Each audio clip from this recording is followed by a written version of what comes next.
Hi friends. నా పేరు Surendra. Welcome back to our channel. కొత్తగా ఉన్న మన ఛానల్ చూస్తుంటే ప్లీజ్ డూ సబ్స్క్రైబ్. సో, ఈ అన్వేష్ ఆగడాలు రోజు రోజుకి శృతి మించుతున్నాయా? అంటే చాలా చిన్న మాట శృతి మించుతున్నాయి అనేది. అంటే బ్రహ్మశ్రీ చాగంటి గారిని, గరికపాటి గారిని ఇటువంటి వాళ్ళ కంటే ఇతనికి ఎక్కువ నాలెడ్జ్ ఉందంట. సో, వాళ్ళకి మహాభారతం చెప్పటం గాని, వాళ్ళు డైలీ ఏదైతే చెప్తారో మనుషులను ఉద్దేశించి మంచి మాటలు, వాటిల్లో ఇతను తప్పులు ఎతుకుతున్నాడు. ఆ! ఇతను తప్పులు ఎతికి ఇతను ఇతను ఇతను వాటిలో చాలా ఇంకా నేను బెటర్‌గా చెప్పగలను. మీరు క్షమాపణలు కోరండి అంటున్నాడు. మీకు మాట్లాడటం తెలియటం లేదు సొసైటీలో అని, సొసైటీలో చాలా మంచి మాటలు చెప్పి అన్వేష్ మాట్లాడుతున్నాడు. అంటే నోరు తెరిస్తే అన్నీ మంచి మాటలే ఇతను మాట్లాడేయి. సిగ్గుండాలి కొంచెమన్నా. అంటే నిన్న ఒక వీడియో వైరల్ అయింది. నిన్న ఉదయాన్నే చాలామంది పంపారు దాని మీద వీడియో చేయమని. ఏం చేస్తాం? రాడ్ రోస్ట్ అనే ఒక ఛానల్ అతను పెట్టాడు.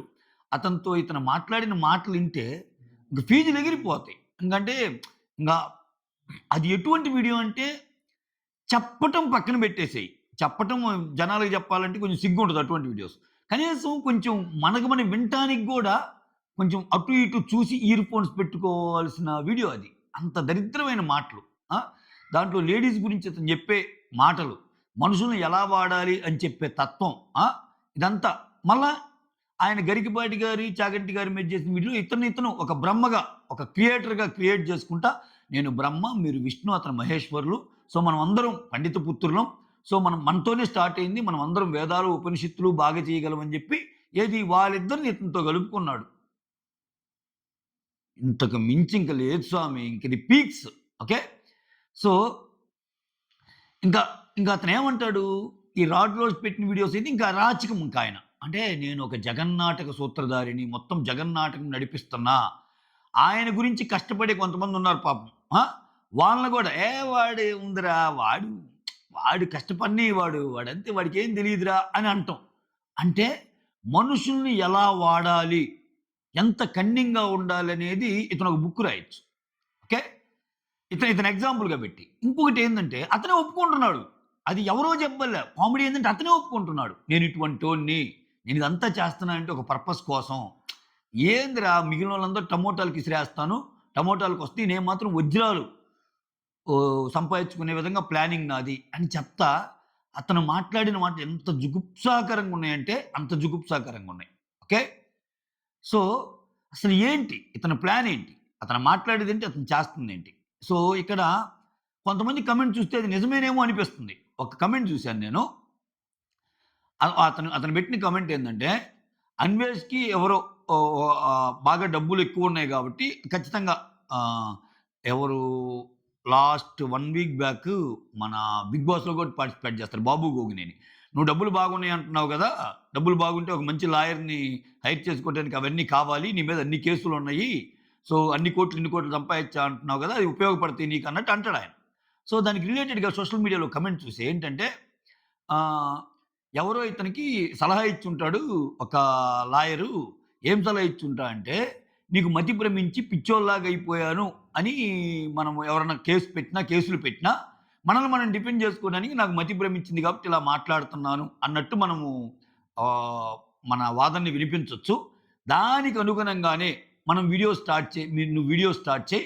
సో, అంటే ఆ వీడియో ఇతను దానికి అనుగుణంగా ఫస్ట్ వీడియో దీంతోనే స్టార్ట్ చేశాడు అన్నట్టు ఒక కమెంట్ ఉంది. నిజంగా అది చూడ్డానికి కామెడీగా అనిపించినా, నిజంగా ఇతను అటువంటి ప్లాన్‌లు కూడా చేయగల సమర్థుడు.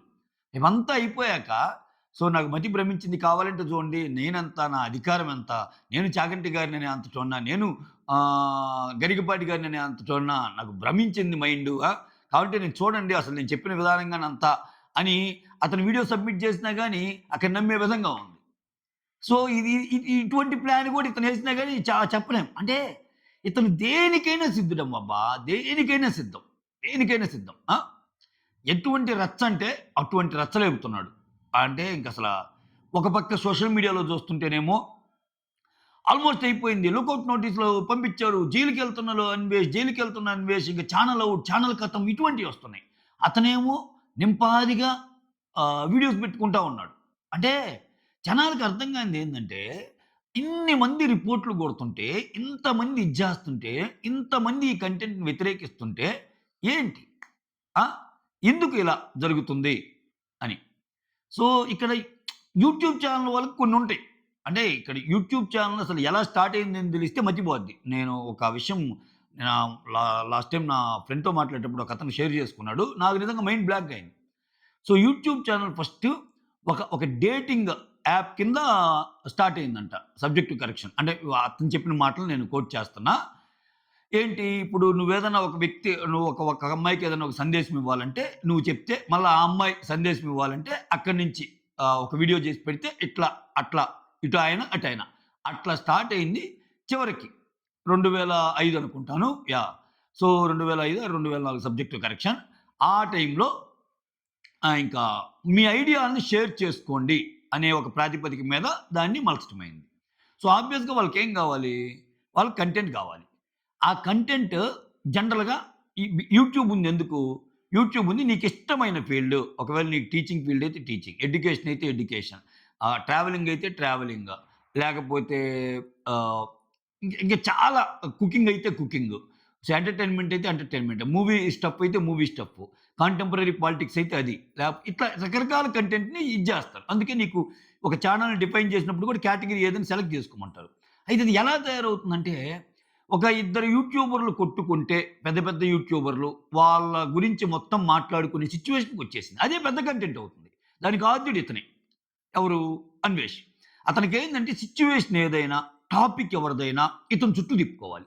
దాంట్లో సక్సెస్ ఇతను. దాంట్లో మాత్రం ఇప్పుడు చూడండి, నేను ఎవరైనా సరే మీరు పని మీద ఏదైనా బయటికెళ్ళినప్పుడు బస్సులోనో, లేపోతే ట్రైన్‌లోనో, లేపోతే ఎక్కడికైనా ఎళ్ళినప్పుడు చూడండి. అంటే జనరల్‌గా ఇద్దరు వ్యక్తులు గాని మాట్లాడుకోవటమో, ఇద్దరు వ్యక్తులు గాని ఏదైనా చూసినప్పుడు ఖచ్చితంగా ప్రతి 10లో ఒక 6, 7 ఇతని వీడియోస్ చూస్తుంటే మీరు అబ్జర్వ్ చేయొచ్చు. అంటే అంత నెగటివిటీ ఉన్న మనిషి అంత ఆయన నెగెటివ్ కంటెంట్ నమ్ముకున్నాడు. విచిత్రమైనది ఆయనే చెప్తున్నాడు. ఎవరికి కావాలిరా పాజిటివిటీ, నెగటివిటీగా ఉండాలి గాని. సో, ఆయనకొస్తున్న వ్యూస్ కూడా 6,00,000, 7,00,000 ఇది జరిగాక గూడా ఆ! సబ్‌స్క్రైబర్స్ కౌంట్ తగ్గటం కాదు. ఇతనికి వ్యూస్ వస్తున్నాయి బాగానే. వ్యూస్ వచ్చినన్ని రోజులు అతనేంటి ఆ!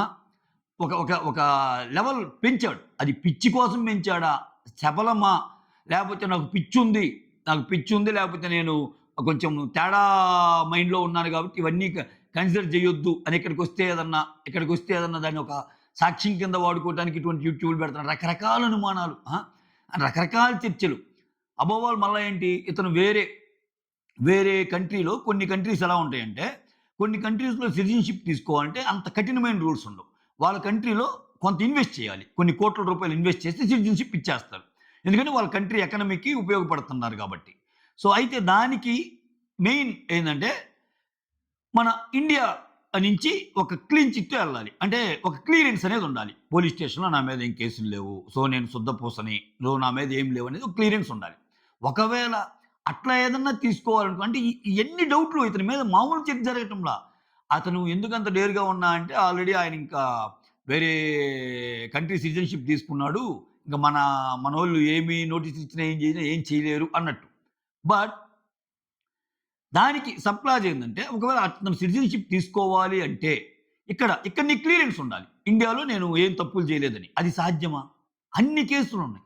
మరి ఇన్ని కేసులుండి ఇంత చర్చ జరుగుతా, ఇంత ఓపెన్‌గా పోలీస్ స్టేషన్‌లో ఇన్ని కేసెస్ నమోదవుతా, చివరికి పోలీసులు కూడా స్పందిస్తా, మేము ట్రై చేస్తున్నాం అతన్ని పట్టుకోవటానికి అని ఇస్తా, ఇన్‌స్టాగ్రామ్ హ్యాండిల్స్‌కి అతని ఇన్‌స్టాగ్రామ్ అకౌంట్ డీటెయిల్స్ పంపమని చెప్పి ఓపెన్‌గా చెప్తా.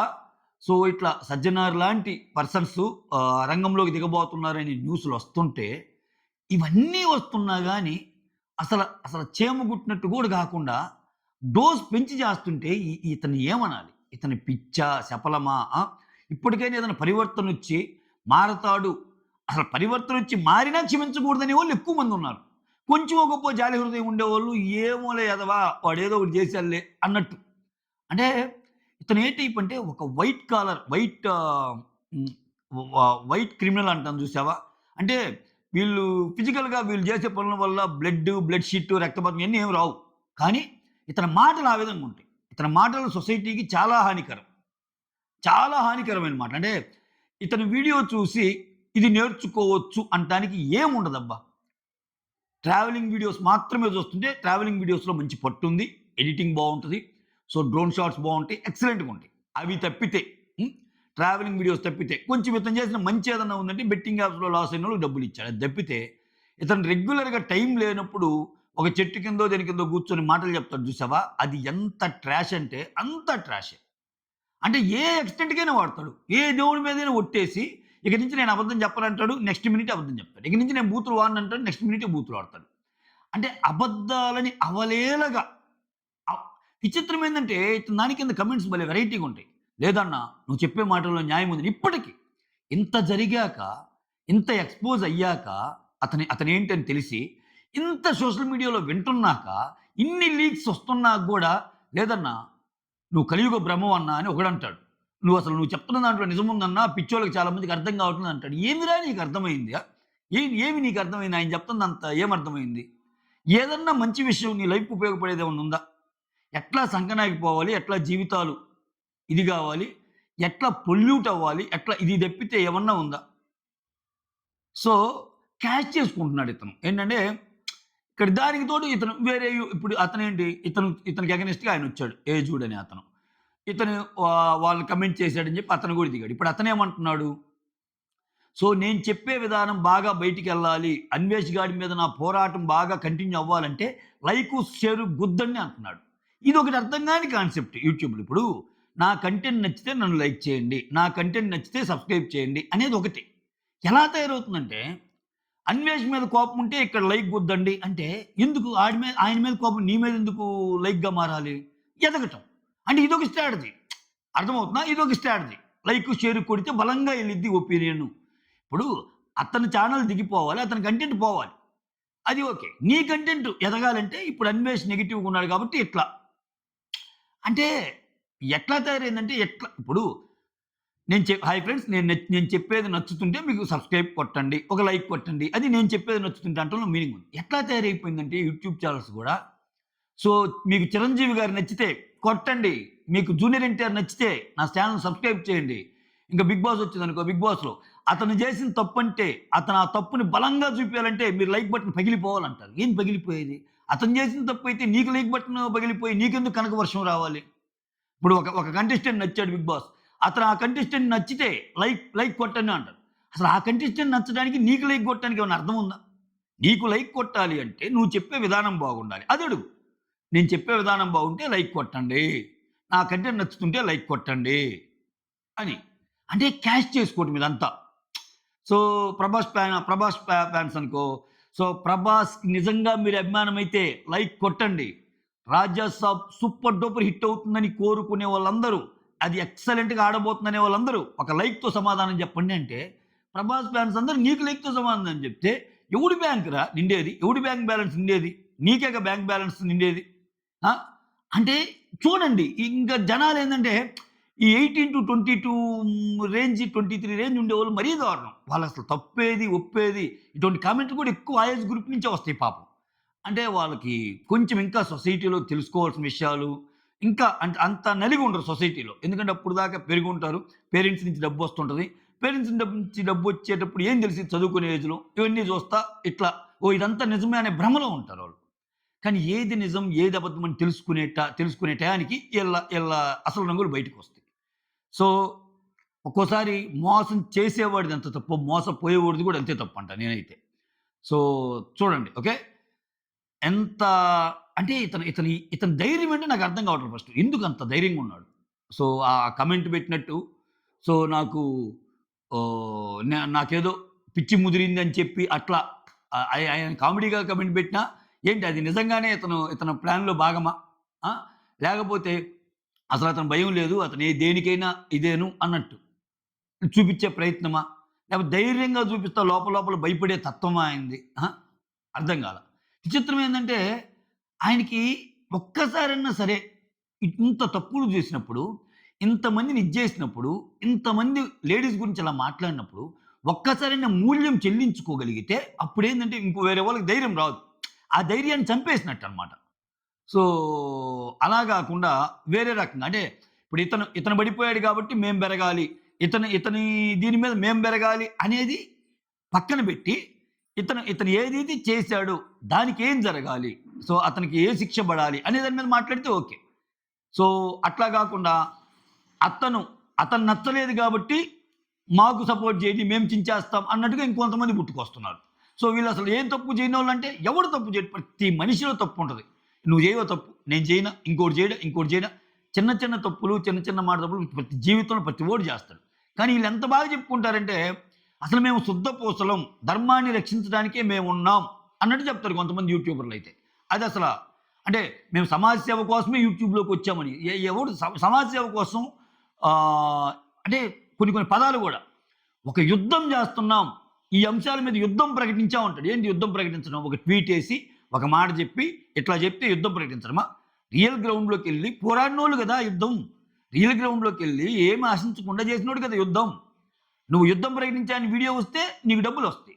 అలా ఓడు ఇలా చేస్తున్నాడంటే నీకు డబ్బులొస్తాయి. అలా అక్కడ ఈ సిట్యుయేషన్ జరుగుతుందంటే నీకొచ్చే వ్యూస్‌ని బట్టి డబ్బులొస్తాయి. సో అల్టిమేట్‌గా యూట్యూబ్‌లో ఉన్న వాళ్ళందరూ మనీ కోసమే కదా చేసేది. అంటే కాకపోతే ఆ చేసే ప్రాసెస్‌లో ఎంత కరెక్ట్‌గా నువ్వున్నావు. నీకు తెలిసిన విషయాన్ని ఎంత చెప్తున్నావు. సో విషయాన్ని ఎత్తు చేసి చెప్తున్నావా? సో నువ్వేమన్నా రెచ్చగొట్టేటట్టు మాట్లాడుతున్నావా? మరి ఓవర్ సింపతి యాంగిల్ కొంతమంది ఓవర్ సింపతి యాంగిల్ చూపిస్తారు. నేను దేశం కోసమే పుట్టాను. నేనసలు ఇది నేను నిలువెత్తు నిదర్శనం నేను అన్నట్టు బిహేవ్ చేస్తారు. సో విచిత్రం ఏందంటే అల్టిమేట్‌గా వాడి మెయిన్ మోటో వాడి వీడియోకి ఎక్కువ వ్యూస్ రావటం. అది చెప్పడు. అది చెప్పితే మిగిలినన్ని చెప్తాడు. సో నేను ఎన్ని కష్టాలు పడ్డాను నేను. ఎంత కష్ట నష్టం ఎవర్రా నేను కష్టాలు పడమంది? ఎవడు కష్టాలు పడమన్నారు? వీడియోకొచ్చి ఒక వీడియో చెప్తున్నావు అంటేనే నీ మెయిన్ మోటో ఏంటి? ఆ వీడియోకి ఇంత డబ్బొస్తదనేగా. అది పక్కన పెట్టి కష్టాలకు ఓర్చాను, కష్ట నష్టాలకు ఓర్చాను అంటే ఎవడు కష్టం? పబ్లిక్ గ్రౌండ్స్‌లోకొచ్చి ఒక ఇష్యూ మీద పని చేస్తే అది కష్టంగా వచ్చినట్టు. నీట్‌గా పెట్టుకుంటున్నావు. ఒక ట్రైప్యాడ్‌కి అది పెట్టుకుంటున్నావు. కూర్చుంటున్నాం, చదువుతున్నాం. దీంట్లో ఏంటి? ఓకే. కొంచెం కష్టం ఉంది. కష్టం అంటే నువ్వు మాట్లాడే కష్టం ఉంది. ఆ కష్టానికి ప్రతిఫలం ఉంది గదా! ఆ కష్టానికి యూట్యూబ్ వోడు డబ్బులు ఇస్తున్నాడు గదా! సో దీనికి మేము యుద్ధాన్ని చేశాం. అసలు ఆ బెట్టింగ్ యాపులపై యుద్ధం ప్రకటించాం. లేకపోతే ఇంకొకటి. నీ ఇంటెన్షన్ మంచిదే. నువ్వు మాట్లాడావు. కానీ సొసైటీకి అసలు ఇంకా నేను లేకపోతే ఇదేది జరగదు అన్న బిల్డప్ ఇస్తారు కొంతమంది. దాంట్లో కొంతుండొచ్చు నిజం. ఈళ్ళు చెప్పేది ఎలా ఉంటదంటే ఓవర్ ఇంకా. మొత్తం నా వల్ల జరిగిపోయింది. నేను మార్చాను అన్నట్టు. సో నువ్వు సొసైటీని మారుస్తున్నావా? ఈ మాటలు చెప్పడం వల్ల నీ ఫైనాన్షియల్ స్టేటస్ మారుతుందా? అనేది అర్థం చేసుకుంటే రియాలిటీ అర్థమైంది. కొంచెం ఇవన్నీ అర్థం కావడానికి టైం పట్టిద్ది అంతే. సో ఆ టైం పట్టిన రోజు ఇటువంటి వాళ్ళ వ్యవహారం మొత్తం బయటకొచ్చేస్తది. సో అది ఎన్నో రోజులు ఉండదని నేను అనుకుంటున్నా. That's all. Thank you so much for watching my video. Signing off. Me Surender.